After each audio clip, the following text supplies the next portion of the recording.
கர்த்தருடைய பரிசுத்த நாமம் மகிமைப்படுவதாக. மறுபடியுமாக இந்த வேத பாட வகுப்புக்கு வந்திருக்கிற தேவனுடைய பிள்ளைகள் ஒவ்வொருவரையும் நான் வாழ்த்தி வரவேற்றுக் கொள்கிறேன். கிறிஸ்து இயேசுவின் நாமத்தினாலே உங்களுக்கு என்னுடைய வணக்கத்தையும் நான் தெரிவித்துக் கொள்கிறேன்.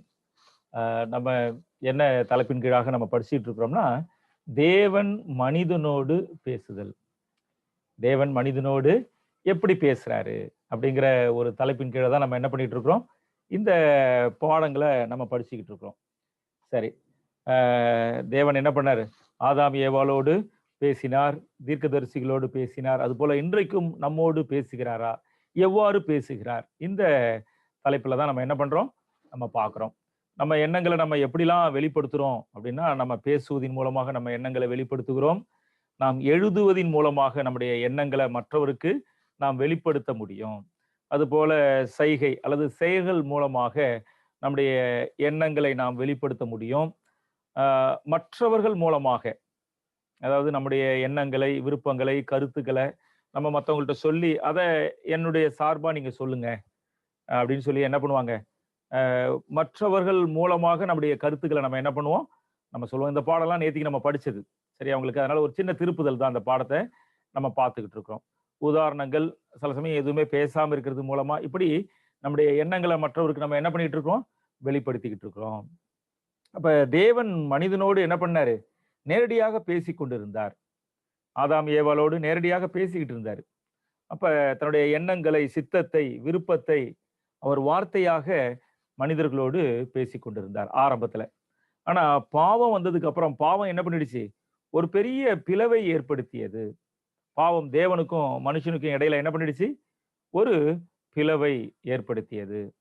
இப்ப ஆண்டவருடைய சத்தத்தை கேட்டு அங்க ஆதாமும் ஏவாளும் என்ன பண்றாங்க, கர்த்தருடைய சந்நிதிக்கு விலகி தோட்டத்தின் விருட்சங்களுக்குள்ளே ஒளிந்து கொண்டார்கள். இப்ப அவருடைய சத்தத்தை கேட்கும்போது அவனுக்கு பயம் வருது. நான் பயந்து ஒளிஞ்சுக்கிட்டேன் அப்படின்னு சொல்றான். அப்படின்னா பாவத்திற்கு அப்புறம் தேவனுக்கும் மனிதனுக்கும் இடையில என்ன வந்துருச்சு, ஒரு பிளவு. இப்ப மனிதனோடு தேவன் என்ன பண்ண முடியல, நேரடியா பேச முடியல. அவர் பேச விருப்பப்பட்டாலும் பாவம் என்ன பண்ணிடுச்சு, ஒரு பெரிய பிளவை ஏற்படுத்தியதுனால அங்க என்ன பண்ண முடிஞ்சிச்சு, ஒரு பேச முடியாதபடிக்கு ஒரு தடை காணப்பட்டது. அங்க பாருங்க, ஜனங்கள் சொல்றாங்க, என்ன சொல்றாங்க மோசேகிட்ட, நீங்க எங்க கூட பேசுங்க, நாங்க கேட்கிறோம். தேவன் எங்களோட பேசாது இருப்பாராக, பேசுனா நாங்க செத்து போயிடுவோம் அப்படின்னு சொல்லி அவங்க சொல்றாங்க. ஏன்? ஏன்னா பாவம் என்ன பண்ணிடுச்சு, அவருடைய பிரசன்னத்துக்கு முன்பாக நிற்க முடியாதபடிக்கு அவர்களுக்குள்ளாக ஒரு பெரிய ஒரு பிளவை, ஒரு பயத்தை ஏற்படுத்தியது. ஆகவே தேவன் என்ன பண்றாரு, இப்ப மனிதர்களோடு பேசுவதற்கு அவர் அடுத்த ஒரு முறையை கையாள்றாரு. என்ன முறை? மற்றவர்கள் மூலமாக பேசுதல். பாருங்க, ஜனங்களும் என்ன சொல்றாங்க, நீங்க எங்க கூட பேசுங்கன்னு மோசேகிட்ட சொல்றாங்க. தேவன்ட்ட என்ன ஏது கேட்டு நீங்க பேசுங்க, தேவனே நேரடியா எங்கள்ட்ட பேச வேண்டாம் அப்படின்னு சொன்னாங்க. அப்ப தேவனும் என்ன பண்ண ஆரம்பிச்சாரு, தீர்க்கதரிசிகள் மூலமாக தம்முடைய தேவனுக்கு தன்னை முழுமையாய் ஒப்பு கொடுத்த தேவனுடைய தீர்க்கதரிசிகள் மூலமாக தம்முடைய சித்தத்தை அவர் என்ன பண்ணாரு, வெளிப்படுத்த ஆரம்பிச்சாரு. என்னாகும் 12:6 நம்ம வாசிக்கிறோம், உங்களுக்குள்ளே ஒருவன் தீர்க்கதரிசியாய் இருந்தால் கர்த்தராகிய நான் தரிசனத்தில் என்னை அவனுக்கு வெளிப்படுத்தி சொப்பனத்தில் அவனோடு பேசுவேன். அப்ப தீர்க்கதரிசிகள் மூலமாக தேவன் என்ன பண்ணாரு, பேசினாரு. தீர்க்கதரிசிகள் என்ன பண்ணாங்க, தேவனுக்காக மனிதர்களோடு பேசினார்கள். தீர்க்க தரிசனமானது ஒரு காலத்திலும் மனுஷனுடைய சித்தத்தினால உண்டாகல. அவன் எதை விரும்பினாங்களோ, அவங்க என்னத்தை விரும்பினாங்களோ, அவங்க என்னெல்லாம் கடவுளை பத்தி நினைச்சுக்கிட்டு இருக்கிறாங்களோ, அவங்களுக்கு என்ன தெரிஞ்சிச்சோ அதை பேசல. பரிசுத்த ஆவியினால் ஏவப்பட்டு பேசினார்கள். அங்க பார்க்கிறோம், கர்த்தருடைய ஆவியானவர் என்னை கொண்டு பேசினார், அவருடைய வசனம் என் நாவில் இருந்தது. அப்ப தேவன் மனிதர்கள் மூலமாக அவர்களோடு என்ன பண்ண ஆரம்பிச்சாரு, தொடர்பு கொள்ள ஆரம்பித்தாரு. சரி, இப்படி எவ்வளவு காலம்? அந்த மோசே காலம் வரைக்கும் வேதாகமம் கிடையாது. மோசே காலம் வரைக்கும் என்ன பண்ணாரு, தேவன் தீர்க்கதரிசி மூலமா பேசிக்கிட்டு இருந்தாரு. இப்ப மோசே காலத்துலதான் என்ன பண்ண ஆரம்பிச்சிட்டாருன்னா, அந்த வார்த்தைகளை எழுது அப்படின்னு சொன்னார். பாருங்க, யாத்திராகமம் 34:27 வாசிக்கும் போது கர்த்தர் மோசேயை நோக்கி இந்த வார்த்தைகளை நீ எழுது அப்படின்னாரு. அப்ப மோசே மூலமாக தான் அந்த முதல் 5 ஆகமங்களும் யோபு புஸ்தகமும் எழுதப்பட்டுச்சு. தேவனும் பிரமாணத்தை என்ன பண்ணார்? 10 பிரமாணத்தை அவர் எழுதி கொடுத்தார் அப்படின்னு சொல்லி நம்ம பார்க்கிறோம். அப்ப தீர்க்கதரிசிகள் மூலமாக சொல்லப்பட்ட அந்த வார்த்தை இப்ப என்ன பண்ணப்பட்டுச்சு? எழுதி கொடுக்கப்பட்டது. எழுதி கொடுக்கப்பட்டுச்சு. ஒரு எரேமியாவிட்ட கூட சொல்றாரு பாருங்க. நீ ஒரு புஸ்தக சுருளை எடுத்து யோசியாவின் நாட்களில் நான் உன்னோடு பேசின நாள் முதற்கொண்டு இந்நாள் வரைக்கும் நான் என்ன இஸ்ரவேலை குறித்து சொல்லியிருக்கிறேன், யூதாவை குறித்து சொல்லியிருக்கிறேன், ஜாதியை குறித்து சொல்லியிருக்கிறேன், எல்லா வார்த்தையும் நீ எழுதுன்னாரு. அப்ப இதுக்கப்புறம் என்ன பண்ண ஆரம்பிச்சிச்சு? தேவனுடைய வார்த்தைகள் தீர்க்கதரிசி மூலமாய் சொல்லப்பட்ட வார்த்தைகள், தீர்க்கதரிசி மூலமாய் கேட்ட வார்த்தைகள், அதை அவங்க பிள்ளைக்கு சொல்லி தருவாங்க, பிள்ளைகள் அவங்க பிள்ளைக்கு சொல்லி தருவாங்க. இப்படியே என்ன பண்ணாங்க? அந்த வாய்மொழியாய் இருந்து வந்தது இப்போது எழுத்தாக மாறியது. இப்ப ஆண்டவர் 3வது ஒரு முறையில தம்முடைய நம்மளோட பேசுறாரு. என்ன முறையில பேசுறாரு? 3வது முறை எழுத்தின் மூலமாக. அதுதான் வேதாகமம். அப்ப வேதாகமம்ங்கிறது வெறும் எழுத்து அல்ல. ஆண்டவருடைய வார்த்தைகள் எழுத்தாக பதிவு செஞ்சு வச்சிருக்கு. இப்ப பாருங்களேன், ஒரு சிடி. அது வெறும் சிடியா? இப்போ நம்ம பேசின ஒரு உரையாடல் ஒரு ரெக்கார்ட் பண்ணி வச்சிருக்கீங்க ஒரு சிடிலன்னு வச்சுங்களேன். அது வெறும் சிடியா? இல்ல. அது என்னுடைய வார்த்தை அதுல இருக்குது பாருங்க. அதுல வார்த்தை தானே இருக்கு. அது வெறும் ஒரு என்னது சிடி கிடையாது. அது போல வேதம்ங்கிறது ஏதோ ஒரு புஸ்தகம், ஆண்டவரை பத்தி தெரிஞ்சதை யாரோ எழுதி வச்சிருக்கிற ஒரு புஸ்தகம் கிடையாது. அல்லது ஏதோ ஒரு மனிதர்களை பற்றி எழுதப்பட்டிருக்கிற ஒரு புஸ்தகம் கிடையாது. தேவன் நமக்கு மனிதருடைய வாழ்க்கையின் மூலமாக, அநேக வரலாற்று சம்பவங்கள் மூலமாக நமக்கு ஆண்டவர் என்ன பண்றாரு? போதனையாக, ஆலோசனையாக, எச்சரிப்பாக அவர் என்ன பண்ணியிருக்காரு? அவைகள் எல்லாம் நமக்காக அவர் என்ன பண்ணியிருக்கிறாரு? பதிவு செய்து வைத்திருக்கிறார். அது தேவனுடைய வார்த்தை. அதை நம்ம என்ன பண்ணணும்? புரிஞ்சுக்கணும். சரி, அப்ப ஏன் வார்த்தையை எழுதும்படிக்கு கட்டளையிட்டாரு? ஏன்னா இந்த வார்த்தைகள் எழுதப்பட்டா அது என்னது? அநேக நாள் இருக்கும், என்றென்றைக்கும் நிலைக்கு அவைகளை கருங்கலிலே உளிவெட்டாக ஈய எழுத்தாய் பதித்தால் நலமாயிருக்கும். அப்ப தேவனுடைய வார்த்தைகள் வெறும் வாயின் வார்த்தைகளா இருந்துச்சுன்னா என்ன ஆகாது? அந்த இடத்துல இல்லாதவங்களால கேட்க முடியாது. அல்லது கேட்ட ஒரு நபர் மூலமாக மற்றவருக்கு போகும்போது அது என்ன ஆகிறதுக்கு வாய்ப்பு இருக்கு? மருவி போகிறதுக்கு வாய்ப்பு இருக்கு. நம்ம ஊர்ல கூட நிறைய ஊர் இருக்குது இல்ல? நிறைய ஊர் பேர் வேறையா இருக்கும். காலப்போக்கில் அந்த பேர் என்னவா மாறிடும்? வேறையா மாறிடும். இருக்கா அப்படி? அப்படிலாம் கேள்விப்பட்டிருக்கீங்களா? சில ஊர்கள், ஆமா, சில ஊர்கள் என்ன இருக்கும்? அந்த ஊருடைய ஆரம்ப பெயர் ஒண்ணா இருக்கும். ஆனா அது அப்படியே பேசி பேசி பேசி பேசி பேசி கடைசியில அந்த ஊர் பேரே வேற ஒண்ணா மாறி போயிருக்கும். இருக்குல்ல, அப்படி நிறைய கேள்விப்பட்டிருப்பீங்க. மருவி போகுதல் அப்படின்னு சொல்லுவாங்க தமிழ்ல. மருவுதல், வார்த்தை மருவி போகுதல் அப்படின்னுவாங்க. அது போல மனுஷன் மூலமா மத்தவங்கள்ட்ட போகும்போது அந்த வார்த்தைகளுக்கு என்ன ஆகிறதுக்கு வாய்ப்பு இருக்கு? வார்த்தைகள் மருவி போக வாய்ப்பு இருக்கிறது. ஆனா ஆரம்பத்துல அப்படி இல்ல. ரொம்ப அந்த மக்கள் என்ன பண்றாங்க? ரொம்ப ஞானம் உள்ளவர்களாக ஒரு வார்த்தையை அப்படியே கேட்டா அப்படியே அதை திரும்பி சொல்ற அளவுக்கு இருந்தாங்க.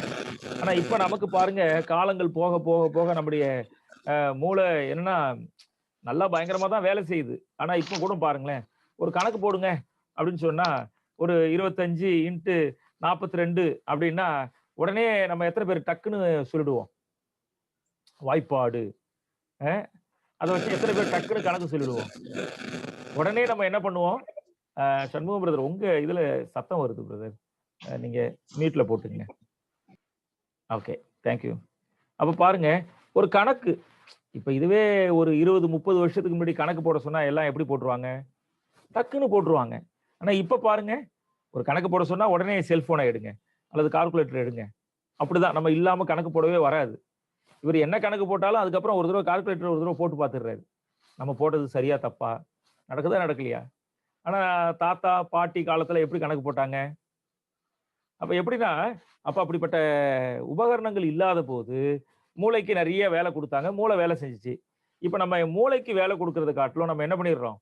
நம்ம அறிவியல் சாதனங்களுக்கு நம்ம வேலை கொடுக்க ஆரம்பிக்கிறப்ப நிறைய நம்ம மூளையை பழக்கப்படுத்துறது கிடையாது. அதுதான் உண்மை. அது போல பாருங்களேன், நம்ம லேண்ட்லைன் இருந்துச்சு ஆரம்பத்துல, போன். அப்ப நமக்கு எத்தனை பேருக்கு நிறைய நம்பர் தெரியும்? போன் நம்பர், நிறைய நம்பர் நமக்கு மனப்பாடமா தெரியும். ஆனா இப்ப என்ன வந்துருச்சு?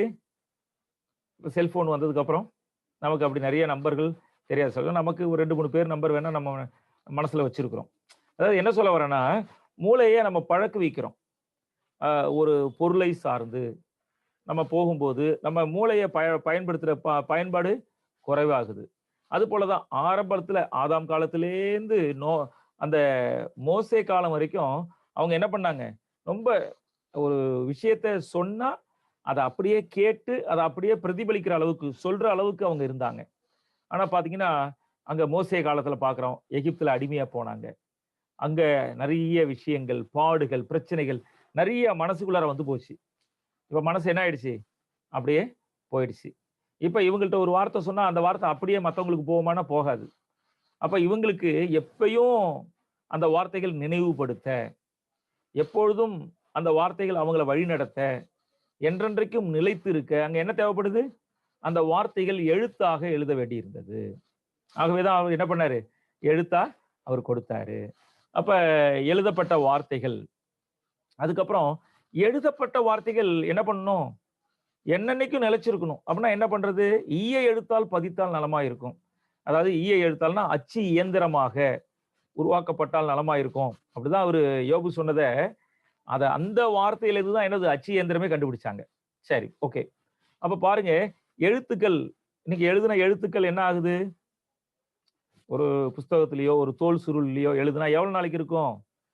ஒரு சில நூற்றாண்டுகள் இருக்கலாம். அப்புறம் என்ன ஆகும்? அது மக்க ஆரம்பிச்சுரும். அப்ப என்ன பண்ணும்? எழுத்துக்கள், ஆண்டுடைய வார்த்தைகள், தீர்க்கதரிசிகள் மூலமாக கொடுக்கப்பட்டது. தீர்க்கதரிசிகள் மூலமாக கொடுக்கப்பட்ட வார்த்தைகள் எழுத்தாக மாற்றப்பட்டது. எழுத்தாய் மாற்றப்பட்ட வார்த்தைகள் பிரதி எடுக்கப்பட்டது. என்ன பண்ணப்பட்டுச்சு? பிரதி எடுக்கப்பட்டுச்சு. அவர் சொல்றாரு பாருங்க. நீ என்ன பண்ணணும்? நியாயப்பிரமாண நூலை பார்த்து ஒரு தனக்காக ஒரு பிரதியை எடுத்து உன்ட்ட வச்சுக்கோ. உன் ஜீவனுள்ள நாளெல்லாம் அத வாசிக்கணும். அப்படின்னு சொல்றாரு. அப்ப எழுத்துக்கள் அதுக்கப்புறம் என்ன பண்ண ஆரம்பிச்சு ஆண்டவர் எவ்வளவு அழகா திட்டம் போடுறாரு பாருங்க. எழுத்துக்கள் அப்புறம் என்னவாச்சு? பிரதி எடுக்க ஆரம்பித்தார்கள். இப்ப பிரதி எடுத்ததுக்கு அப்புறம் என்ன பண்ணுவாங்க? எப்படி பிரதி எடுத்தாங்கங்கிறது கூட நேத்திக்கு நம்ம என்ன பண்ணோம்? நம்ம பார்த்தோம். இல்ல? ரொம்ப பயபக்தியோடு ரொம்ப நுணுக்கமா இத நான் என்ன பண்றேன்? உங்களுக்கு நேற்று நடத்தின பாடத்த நான் உங்களுக்கு நம்ம குரூப்ல போட்டிருக்கிறேன். நீங்க ஒரு தடவ திரும்பி வராதவங்க என்ன பண்ணுங்க? அத ஒரு தடவ கேட்டுக்கங்க. சரி. அப்ப பிரதி எடுக்கப்பட்ட வேதாகமங்கள், அது என்ன பண்ணப்படுறோம்? ஒரு ஒரு அந்த ஒரு காரியத்திலேருந்து என்ன பண்ணுவாங்க? இப்ப மோசே எழுதி குடுத்த அந்த தோல் சுருள், அதுலேருந்து ஒரு பிரதி எடுப்பாங்க. பிரதி எடுத்த உடனே அந்த மோசேயோட சுருள் என்ன பண்ணப்படும்? ஒரு மண்பாண்டத்துல வச்சு, அத அழகா பேக் பண்ணி ஒரு குகையில வச்சுருவாங்க. அப்புறம் இவரு வச்சிருக்கிறாரு பாருங்க. இதுலேருந்து அவருடைய பிள்ளை நாளைக்கு அவங்க மொழிபெயர்க்கும்போது, பிரதி எடுக்கும்போது, அத ஒரு குழுவா சேர்ந்து பிரதி எடுப்பாங்க. அப்படி பிரதி எடுத்ததுக்கு அப்புறம் இந்த ஒரிஜினல் என்ன பண்ணப்படும்?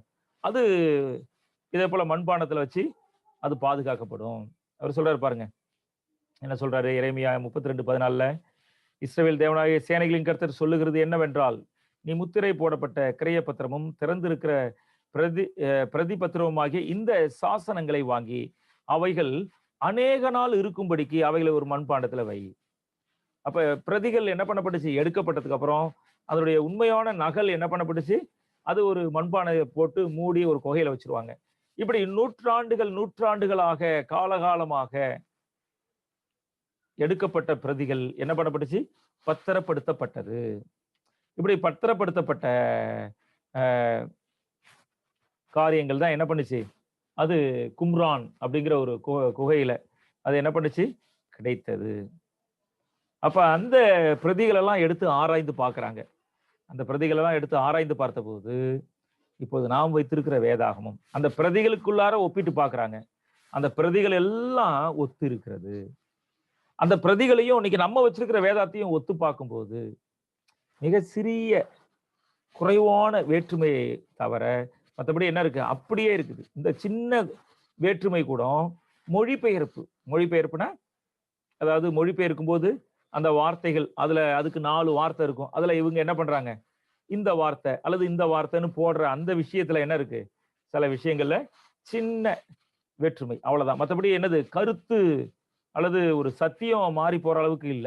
சத்தியம் மாற்றி, மாற்றி சத்தியங்கள் இருக்கிற அளவுக்கு இல்ல. சரிங்களா உங்களுக்கு? சரி. இப்படியாக வேதாகமம் என்ன பண்ணப்பட்டுச்சு? அது வேதாகமம் எவ்வாறு உருவானது, தேவன் மனிதனோடு எப்படி பேசுறாரு, நேரடியா பேசினாரு, பாவம் வந்ததுக்கு அப்புறம் பிளவு ஏற்பட்டது, தீர்க்கதரிசி மூலமா பேசினாரு, தீர்க்கதரிசி மூலமா பேசிக்கிட்டு இருக்கிற தேவன் அதுக்கப்புறம் என்ன பண்ணாரு, எழுத சொன்னாரு. எழுத சொன்ன அந்த எழுத்து எல்லார் கையிலையும் எப்ப வேணாலும் வாசிக்கலாம், எப்ப வேணாலும் அவங்க அதை படிக்கிற அளவுக்கு எல்லார் கையிலையும் இருக்கும்படிக்கு ஆண்டவர் வச்சிருந்தாரு. அது அவர்களோட அழிஞ்சு போகாதபடிக்கு, அது இன்னொருத்தவங்க கைக்கு, மற்றவங்க கைக்கு காலகாலமா போகும்படிக்கு அது பிரதி எடுக்கப்பட்டது. இப்படி பிரதி எடுக்கப்பட்ட வேதாகமம் இன்னைக்கு உங்க கையில இருக்கா? இருக்கா இல்லையா? ஆண்டவர் அற்புதமாக அற்புதமாக ஆண்டவர் என்ன பண்ணியிருக்கிறாரு, அந்த வேதாகமத்தை பாதுகாத்து உங்க கையில சேர்த்திருக்கிறாரு இல்ல? அப்ப நம்ம அந்த வேதாகமத்தை எவ்வளவு நன்றியோட பார்க்கணும் தெரியுமா உங்களுக்கு? வேதாகமம் உங்க கைக்கு வரணும்னே ஆண்டவர் என்ன பண்றாரு, இப்படி அழகான தம்முடைய வார்த்தைகள் என்னைக்கும் உங்க வீட்டுல இருக்கணும். தேவனுடைய வார்த்தைகள் என்னைக்கும் உங்க கையில இருக்கணும். தேவனுடைய வார்த்தைகள் அனுதினமும் கேட்கப்பட வேண்டும் அப்படின்னு சொல்லிட்டு தேவன் என்ன பண்ணியிருக்காரு, அவருடைய வார்த்தைகளை எழுத்துக்களாக மாற்றி உங்க வீட்டுல கொடுத்திருக்கிறாரா? கொடுத்திருக்கலையா? இன்னைக்கு நம்ம வீட்டுல, ஆமா, நம்ம வீட்டுல என்ன இருக்கு, வேதாகமம் இருக்கா? இருக்கா? இதெல்லாம் என்னது, இதெல்லாம் என்னது, இதுல சொல்லப்பட்டிருக்கிற அந்த வார்த்தைகள்லாம் என்னது சொல்லுங்க? இந்த வார்த்தைகள்லாம் என்னது? வெறும் எழுத்துக்களா? எழுத்துக்களா சொல்லுங்க? இதெல்லாம் வெறும் எழுத்துக்களா? இது எழுத்துக்களா? இல்ல, தேவனுடைய வார்த்தைகள். வார்த்தைகள், அதை நீங்க மறந்துடக்கூடாது. தேவனுடைய வார்த்தைகள். சரி, உங்களுக்கு இந்த தேவனுடைய வார்த்தைகள் எப்படியெல்லாம் அது அழிவுக்கு நேராக அதை அழிப்பதற்கு சாத்தான் எவ்வளவு முயற்சி பண்ணான், ஆனாலும் தேவன் என்ன பண்ணாரு, அதை பாதுகாத்தார். எப்படிலாம் பாதுகாத்தாரு, அதுதான் நம்ம என்ன பண்ண போறோம். தேவன் மனிதரோடு பேசுதல் பாகம் 2ல நம்ம பார்க்க போறோம். சரி, இந்த வேதம் நம்ம கையில கிடைக்கக்கூடாது அப்படின்னு சொல்லிட்டு சாத்தான் பல்வேறு முறைகள்ல, பல்வேறு வழிகள்ல அவன் என்ன பண்ணான், முயற்சி பண்ணான். எவ்வளவு, ஏன்னா தேவனுடைய வார்த்தைகள் என்ன ஆகும், கால்களுக்கு தீபமாக, பாதைக்கு வெளிச்சமா இருந்து அவங்கள வழி நடத்தும். தேவனுடைய வசனம் சொல்றாரு, சங்கீதக்காரன் சொல்லும்போது, உம்முடைய வேதத்தை நேசிக்கிறவருக்கு மிகுந்த சமாதானம் உண்டு, அவர்கள் இடறுகிறது இல்லை. அப்ப ஒரு மனிதன் இடறி போக மாட்டான் தேவனுடைய வார்த்தை இருந்துச்சுன்னா. ஒரு மனிதன் அவருடைய பாதைக்கு, கால்களுக்கு வெளிச்சமாய் தீபமாய் இருந்து அவன் வழுவாதபடிக்கு அவன் எங்க போகணுமோ அந்த இடத்துக்கு தேவனுடைய வார்த்தை வழி நடத்திரும். நான் உமக்கு விரோதமாய் பாவம் செய்யாதபடிக்கு உம்முடைய வாக்கை என் இருதயத்தில் வைத்து வைத்தேன். அப்ப சத்தியம் என்ன பண்ணுது, பாவத்தை ஜெயிக்கிற வல்லமை.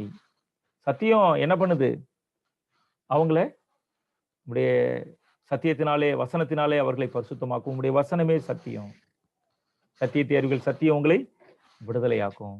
அப்ப இப்படிப்பட்ட தேவனுடைய வார்த்தைகள் யார் கைக்கு போயிடக்கூடாது, சாமானியமான மக்கள் கைக்கு போயிடக்கூடாது அப்படின்னு சொல்லிட்டு சாத்தான் என்ன பண்ணான், யுகங்கள் நெடுகிலும் ஒவ்வொரு நூற்றாண்டுகளிலும் மீண்டும் மீண்டும் இந்த புத்தகத்தை அழிக்கிறதுக்கு அவன் என்ன பண்ணான், நிறைய முயற்சிகள் செஞ்சான். ஆனா அது என்ன பண்ண முடியல, அழிக்க முடியவில்லை.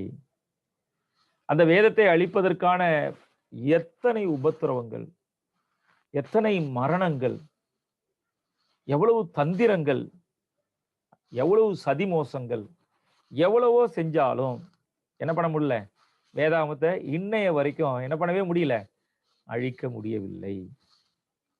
சரிங்களா? உங்களுக்கு பாருங்க, பழைய ஏற்பாட்டு காலத்திலேயே தேவனுடைய பிள்ளைகள் மூலமாக கூட என்ன பண்ணியிருந்தாங்க, வேதத்தை எரிக்கிற, அழிக்கிற ஒரு காரியம் நடந்துச்சு. அங்க நம்ம பார்க்கிறோம், யோயாக்கீம், எரேமியா 36, 23, 27, 28 வாசிக்கிறோம் பாருங்க. யெகூதி 3-4 பத்திகளை வாசித்த பின்பு ராஜா ஒரு சூயிக்கத்தியினால் அதை அறுத்து சுருள் அனைத்தையும் கணப்பில் உள்ள அக்கினியிலே வெந்து போகும்படி கணப்பில் இருந்த அக்கினியில் எரித்து போட்டான். இந்த எரேமியாவுடைய வார்த்தைகளை அவன் என்ன பண்ணான், அத அவன் என்ன பண்றான், அதை வெட்டி அத அடுப்புல நெருப்பு எரிஞ்சுகிட்டு இருக்கிற அடுப்புல போட்டு அவன் எரிச்சிட்டான். இது இருக்கக்கூடாது. இந்த வார்த்தை கேட்கக்கூடாது. யாரும் கேட்கக்கூடாது. ராஜா அந்த சுருளையும் அதிலே எரேமியாவின் வாய் சொல்ல பாருக்கு எழுதியிருந்த வார்த்தைகளையும் சுட்டெரித்த பின்பு எரேமியாவுக்கு கர்த்தருடைய வார்த்தை உண்டாகி அவர், நீ திரும்ப வேறொரு சுருளை எடுத்து யூதாவின் ராஜாவாகிய யோயாக்கீம் சுட்டெரித்த முதலாம் சுருளில் இருந்த முந்தின வார்த்தையெல்லாம் அதிலே எழுது என்றார். அப்ப அங்க அழிக்கப்படுகிறது. அதே சமயம் மறுபடியும் தேவன் என்ன பண்றாரு, அதை நினைப்பூட்டி எழுத வைக்கிறார். வேதத்தை அழிப்பதற்கு ஒரு பக்கம் மனிதனும் சாத்தானும் முயற்சி பண்ணாலும் தேவன் அதை பாதுகாக்கக்கூடிய ஒவ்வொரு முயற்சிகளையும் அவர் என்ன பண்ணாரு, செய்து கொண்டிருந்தார். சரி, இன்னும் பாத்தீங்கன்னா ரோம சக்கரவர்த்தி டயகனைசிஸ் அவர் என்ன பண்றாரு, கிபி 303 இருந்து 313 அவர் என்ன பண்றாரு, கிறிஸ்துவர்களுக்கு எதிராக மிகப்பெரிய ஒரு உபத்திரவத்தை ஏற்படுத்தினாரு. 303 இருந்து வெளிப்படுத்தல் 2:10 கூட அவரை பத்தி ஒரு தீர்க்க தரிசனம் இருக்குது. நீ படப்போகிற பாடுகளை குறித்து எவ்வளவும் பயப்படாதே, இதோ நீங்கள் சோதிக்கப்படும் பொருட்டாக பிசாசானவன் உங்களில் சிலரை காவலில் போடுவான், 10 நாள் உபத்திரவப்படுவீர்கள், ஆகிலும் நீ மரணபரியந்தும் உண்மையாயிரு, அப்போது ஜீவகிரீடத்தை உனக்கு தருவேன். 10 நாள், ஒரு நாள்ங்கிறது ஒரு வருஷம், 10 வருஷம். அந்த ராஜாவுடைய ஆட்சி என்னது, கிபி 303 இருந்து 313. இந்த 10 வருஷம் அவங்க என்ன பண்ணப்பட்டாங்க, மிகவும் உபத்திரவப்படுத்தப்பட்டார்கள். வேதாகமம் கையில இருந்தா போதும் அவங்கள கொன்னு போட்டுருவாங்க. வேதத்தை அழிக்கணும், கிறிஸ்துவத்தை அழிக்கணும் அப்படின்னு சொல்லி என்ன பண்றான் அந்த ராஜா முயற்சி பண்ணான். ஒரு வேதாகமும் வேதாகமத்தினுடைய ஒரு பிரதியும் இருக்கக்கூடாதுன்னு அவன் முயற்சி பண்ணான். அப்படி முயற்சி பண்ணவன் யாரு, ரோம சக்கரவர்த்தி. ஆனா அதை பாதுகாக்கிறவங்க யாரு, அதை பாதுகாக்கிறவங்க யாரு, ரொம்ப எளிமையானவர்கள், ரொம்ப எளிமையானவர்கள். இவங்க அடி கொடுத்தா அடி வாங்கி கொடுக்கக்கூடியவங்க, அடிச்சா எதிர்த்து அடிக்கிறவங்க கிடையாது. ஒரு கணத்தை அரைஞ்சா இன்னொரு கணத்தை காட்டுன்னுவாங்க. இவரை கல்லெறிஞ்சு கொண்டா தாங்கள் செய்வது இன்னதுன்னு அறியாம செய்யறாங்க, இவங்களை மன்னிங்கன்னு சொல்றவங்க. இவங்க வேதத்தை பாதுகாக்க முடியுமா? வேதத்தை அழிக்கிறவன் என்ன பண்றான், பலசாலியா இருக்கிறான். வேதத்தை பாதுகாக்கிறவங்க ரொம்ப பலவீனமானவர்கள். எப்படி இவங்க வேதத்தை பாதுகாத்துக்க முடியும்னு நினைக்கிறீங்க? 10 வருஷத்துல ஒரு ரோம சக்கரவர்த்தியால வேதத்தை அழிக்க முடியாதா? முடியுமா, முடியாதா? முடியும்ல. ஆனா ஆண்டவர் என்ன பண்ணாரு, வேதத்தை மிகுந்த கவனத்தோடு அவர் பாதுகாத்தார். அவர் பாதுகாக்கலன்னா அது சத்துருக்கள் கையில இருந்து தப்பிச்சிருக்கவே முடியாது. ரோம ராயர்கள் அதை என்ன பண்ணிருப்பாங்க, அழிச்சிருப்பாங்க. அது மட்டும் கிடையாது,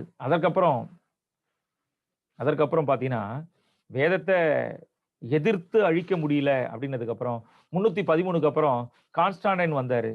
அவர் வந்ததுக்கு அப்புறம் என்ன பண்ணாச்சு, கிறிஸ்தவத்துக்குள்ளார நிறைய அஞ்ஞான கோட்பாடுகள் எல்லாம் உள்ளார கொண்டு வந்துட்டு இப்ப வேதத்தை முடக்கி வச்சுட்டு இப்ப வெறும் மனிதருடைய உபதேசங்கள் மட்டும் என்ன பண்ண ஆரம்பிச்சிச்சு, கிறிஸ்துவர்கள் கரங்கள் இருந்துச்சு.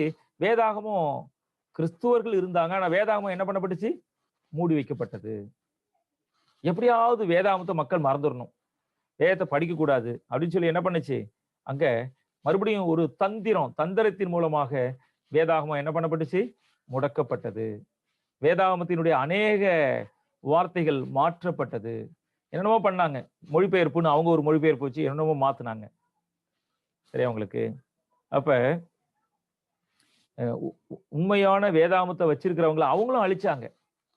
1260 வருஷம், 1260 வருஷம் ஐரோப்பாவின் இருண்ட காலம் முழுவதும் வேதாகமத்துக்கு எதிராக, தேவனுடைய பிள்ளைகளுக்கு எதிராக யுத்தம் செய்தது.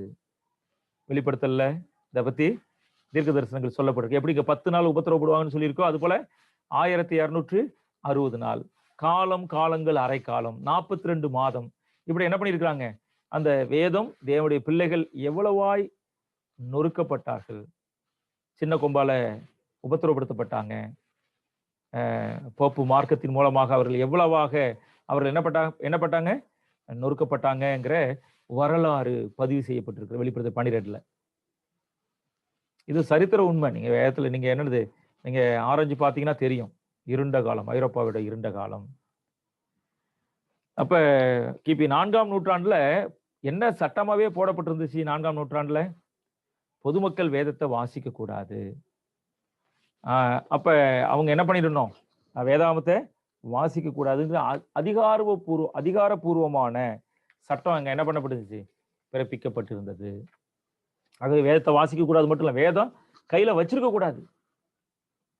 அப்புறம் என்ன பண்ணாங்க? லத்தீன் மொழி. ரோமர்கள் பயன்படுத்தின மொழி லத்தீன் மொழி. அந்த லத்தீன் மொழி தான் தெய்வீக மொழி. ஆகவே வேதத்தை மக்கள் என்ன பண்ணியிருக்கணும்? எந்த மொழியிலும் மொழியாக்கம் பண்ணக்கூடாது அப்படின்னு சொல்லி என்ன பண்ணியிருந்தாங்க? அவங்க என்ன பண்ணாங்க? லத்தீன் மொழியில வச்சிருந்தாங்க. மத்தபடி எந்த இதுலயும் நீங்க என்ன பண்ணக்கூடாது? அ மொழிபெயர்க்க கூடாதுன்னு சட்டம் போட்டிருந்தாங்க. ஆனா என்ன பண்ணாங்க? இந்த வேதாகமத்தை மொழியாக்கம் ஜான் விக்லிப்ஸ்ங்கிறவர் என்ன பண்ணாரு? இந்த வேதாகமத்தை மொழியாக்கம் பண்ணாரு. வில்லியம் திண்டேல் இவங்கெல்லாம் என்ன பண்ணாங்க? வேதத்தை மொழியாக்கம் பண்ணாங்க. வேதத்தை மக்கள் கையில கொண்டு போயிடணும்னு சொல்லி ஆங்கிலத்துல மொழிபெயர்த்தாங்க. அதற்காக அவங்க என்ன பண்ணப்பட்டாங்க? எரித்து கொல்லப்பட்டார்கள். அந்த வேதாகமம் எல்லாம் என்ன பண்ணப்பட்டுச்சு? எரிக்கப்பட்டது. அந்த வில்லியம் திண்டேல் பார்த்தீங்கன்னா, வேதத்தை மொழிபெயர்த்த ஒரே காரணத்துக்காக அவர் என்ன பண்ணாங்க? கட்டி வச்சு அவங்க எரிச்சு கொன்னுட்டாங்க. அதுக்கப்புறம் அந்த எலும்ப என்ன பண்ணாங்க? புதைச்சு வச்சிருந்தாங்க. அத பார்த்தீங்கன்னா 10 ஆண்டு கழிச்சு மறுபடியும் அந்த எலும்ப எடுத்து, அதாவது வேதம் மொழிபெயர்த்து அது நெறைய பேர் கைக்கு போயிடுச்சுங்கிறதுக்காக 10 வருஷம் கழிச்சு மறுபடியும் அந்த எலும்ப எடுத்து, அத மறுபடியும் சுட்டெரித்து, அந்த சாம்பல என்ன பண்ணாங்க? நதியில கலந்தாங்க. அவ்வளவு வெறுப்பு, அவ்வளவு கசப்பு. அதேபோல ஜான் விக்லிப்ஸ் இவரையும் என்ன பண்ணாங்க? அ மன்னிக்கணும். ஜான் விக்லிப்ஸ் அவரு தான் என்னது 40 ஆண்டு கழிச்சு, அவர என்ன பண்ணாங்க? அவரு ஆங்கிலத்துல மொழிபெயர்த்ததுக்காக, அவருடைய எலும்புகள தோண்டி எரித்து, அத ஆற்றுல கலந்தாங்க. மன்னிக்கணும். ஜான் விக்லிப்ஸ் அவருடைய இத. சரி, இந்த வில்லியம் திண்டேல் என்ன பண்ணப்பட்டாங்க? அவரு தீயிட்டு கொளுத்துனாங்க. இவர் மரித்து 10 ஆண்டுகள் கழித்து இவருடைய வேதாகமும் அனைத்தும் சுட்டெரிக்குமாறு இங்கிலாந்து, ஐரோப்பியில் உள்ள நாடுகளுக்கு என்ன பண்ணுச்சு? கட்டளையிட்டு இருந்தாங்க. இவருடைய மொழிபெயர்ப்புகள் எல்லாம் அழிச்சே போட்டுறணும் அப்படின்னு சொல்லி என்ன பண்ணாங்க? கட்டளையிட்டு இருந்தாங்க. ஆனா 16ஆம் நூற்றாண்டுல என்ன பண்ணாதுங்க? அ அ ஜேம்ஸ் என்கின்ற அரசர் என்ன பண்ணாரு? அத மறுபடியும் மொழிபெயர்த்து, அங்க எங்கேயும் பரவுறதுக்கு அவர் உதவி செஞ்சாரு. இப்ப இப்படி பார்த்தீங்கன்னா, வேதத்த மொழிபெயர்த்தவர்கள், வேதத்திற்காக வேதத்த வச்சிருக்கிறவங்க எல்லாரும் எல்லா காலங்களிலும் என்ன பண்ணப்பட்டாங்க? சித்திரவதை செய்து கொல்லப்பட்டார்கள். அப்ப ஆயிரக்கணக்கானவர்கள் வேதத்த அவங்க என்ன பண்ணாங்க? நேசிச்சாங்க.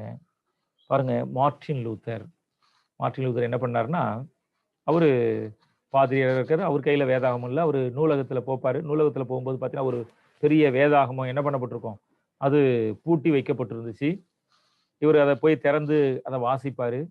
வாசிக்கும்போது ஒரு பெரிய ஒரு ஏக்க மூச்சு விடுவாரு. ஏக்கத்தோட ஒரு மூச்சு. என்னது? எனக்கு மட்டும் ஒரு வேதாகமம் இருந்திருந்தா, எவ்வளவு நல்லா இருக்கும். இப்படி ரொம்ப ஒரு ஏக்கத்தோடு அத பார்த்துட்டு, மறுபடியும் அத என்ன அங்க வச்சுட்டு வந்துருவாங்க.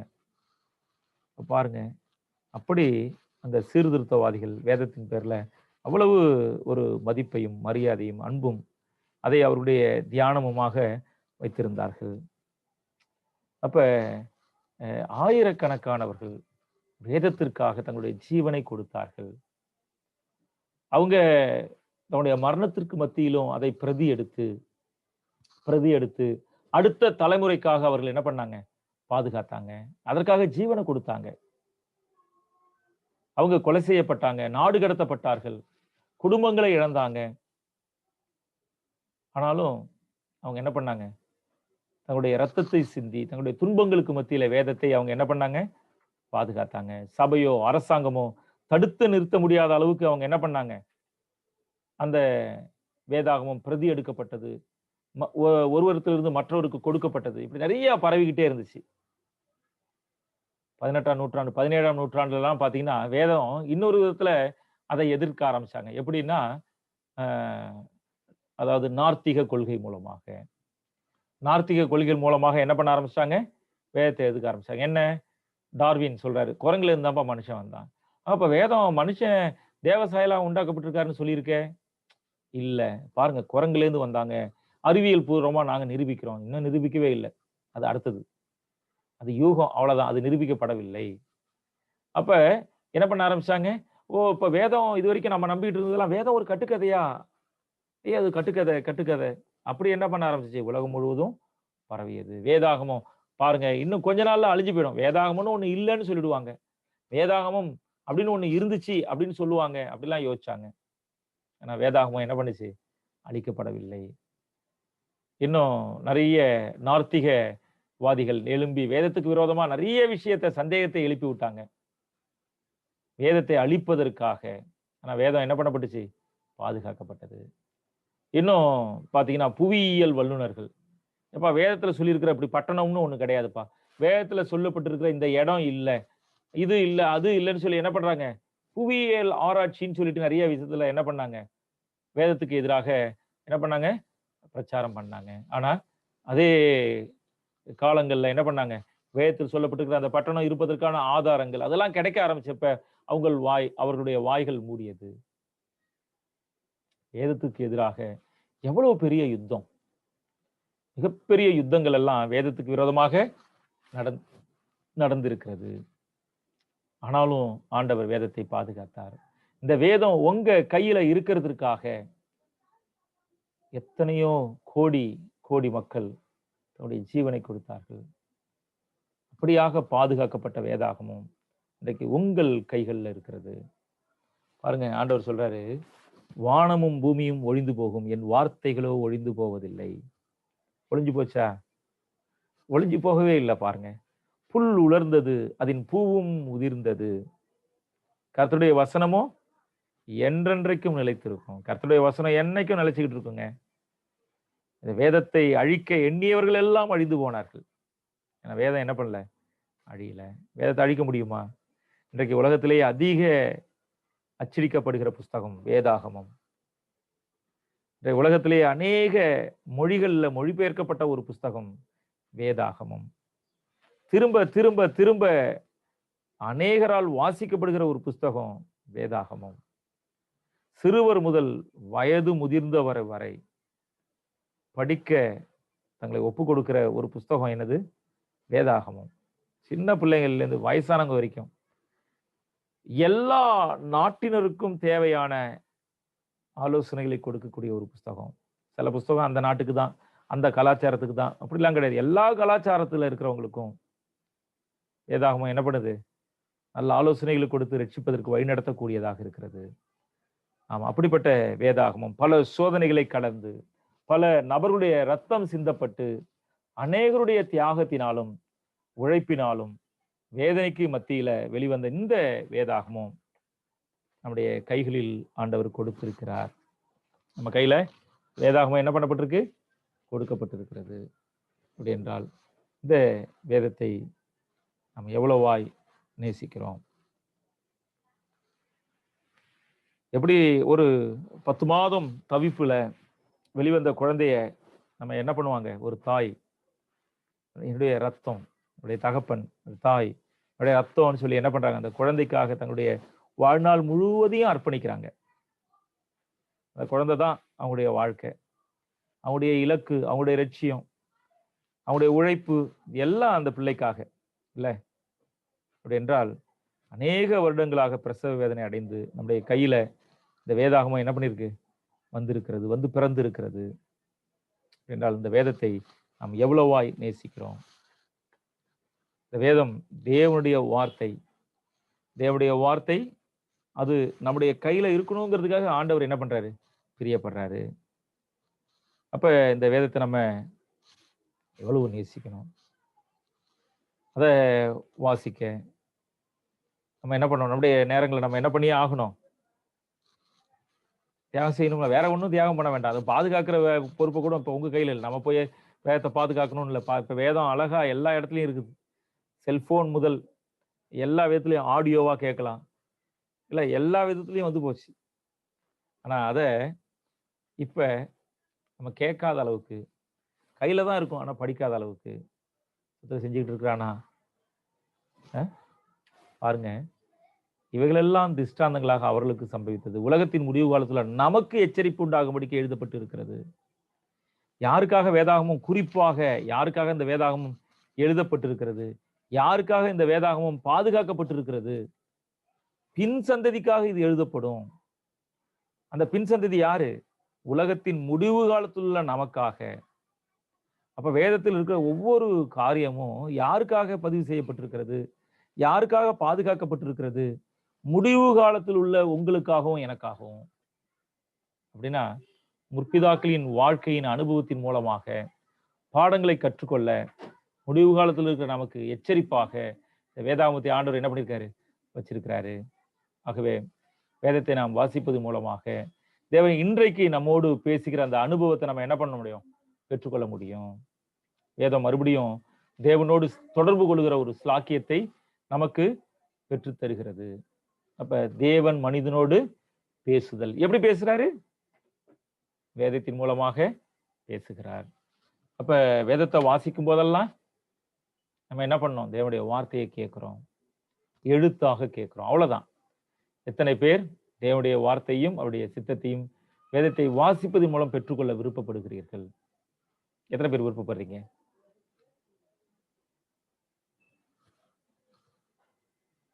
விருப்பப்படுறீங்களா? சரி.